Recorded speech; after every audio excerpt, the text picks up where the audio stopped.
আসসালামু আলাইকুম। সবাইকে স্বাগত জানাচ্ছি খুবই সহজ ও মজাদার ভর্তা রেসিপি দেখার জন্য। আজকের রেসিপিতে থাকছে ফুলকপির ভর্তা। এমন একটা ভর্তা থাকলে এক প্লেট গরম ভাত কিন্তু নিমেষেই শেষ হয়ে যাবে। ভর্তাটি তৈরি করার জন্য এখানে আমি ফুলকপি নিয়েছি একটা, আর এটা থেকে ভেঙে আমি 3-4টা ফুল ব্যবহার করব। আপনাদের যতটুকু প্রয়োজন তাই বুঝিয়ে নেবেন। আমি মাঝখান দিয়ে ফুলগুলোকে একটু কেটে নিয়েছি যাতে করে এটা প্যানের মধ্যে সমানভাবে থাকে, ভাজতে সুবিধা হয়। এরপর আমি ফুলকপিগুলোকে পানির মধ্যে দিয়ে দিচ্ছি। এরপর নিয়েছি রুই মাছের লেজ, এখানে টুকরো ব্যবহার করতে পারেন।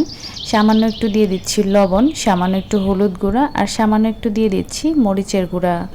এখন আমি হলুদ মরিচের গুঁড়াটা মাছের সাথে ভালোভাবে মিশিয়ে নিচ্ছি। মাছের গায়ে যে পানিটা ছিল সেটা দিয়ে মিশাচ্ছি। মাছটা যদি আপনাদের ড্রাই থাকে তাহলে সামান্য একটু পানি অথবা একটু তেল দিয়ে নেবেন মশলার সাথে। মাছটা ভালো মতো ম্যারিনেট করা হয়ে গিয়েছে। এখন ফুলকপিগুলোকে পানি থেকে তুলে মশলার মধ্যে দিয়ে দিচ্ছি আর মশলাটাও ফুলকপির গায়ে মাখিয়ে নিচ্ছি। মশলাটা মাখানো হয়ে গিয়েছে, এখন আমি ভাজতে চলে যাব। প্যান গরম করে এর মধ্যে আমি সরিষার তেল দিয়ে দিচ্ছি 3 চামচ পরিমাণ।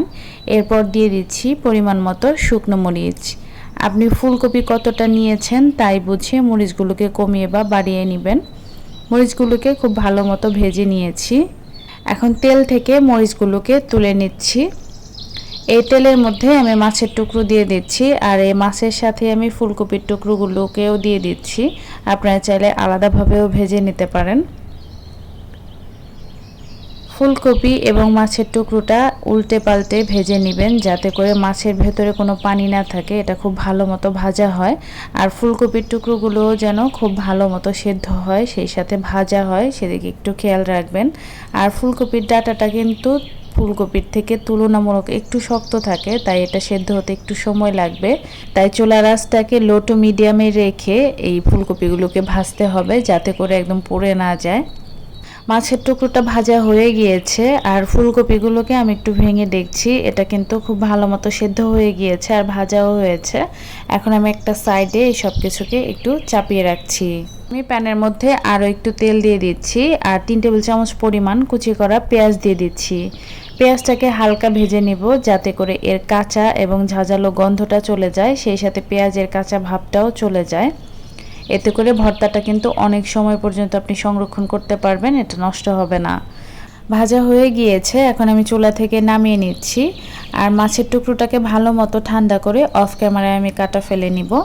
এখন ভর্তাটা তৈরি করছি। শুকনো মরিচগুলো নিয়ে নিয়েছি, আর এই মরিচগুলো কিন্তু এই অবস্থায় খুব মুচমুচে থাকে, তাই আমি মরিচগুলোকে ভালো মতো ভেঙে নিচ্ছি। এরপর এর মধ্যে দিয়ে দিচ্ছি ভেজে রাখা পেঁয়াজ, আর 2 টেবিল চামচ পরিমাণ দিয়ে দিচ্ছি কুচি করা ধনিয়া পাতা, হাফ চা চামচ পরিমাণ দিয়ে দিব লবণ।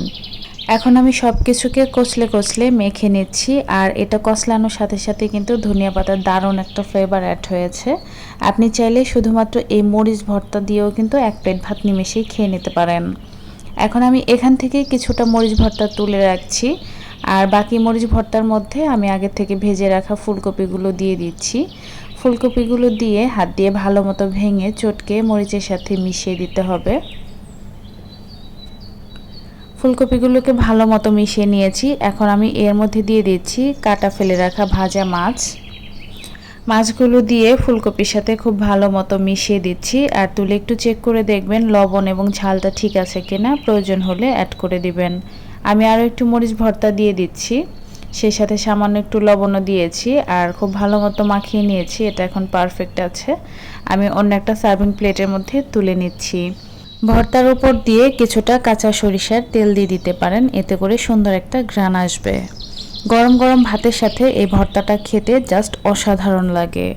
আশা করছি সবার কাছে এই রেসিপিটি সহজ এবং ভালো লেগেছে। ভর্তাটি অবশ্যই তৈরি করবেন, আর কেমন হয় কমেন্টে জানাতে কিন্তু ভুলবেন না। সবাই ভালো থাকবেন, আমাদের জন্য দোয়া করবেন। আজ এখানেই বিদায় নিচ্ছি। আল্লাহ হাফেজ।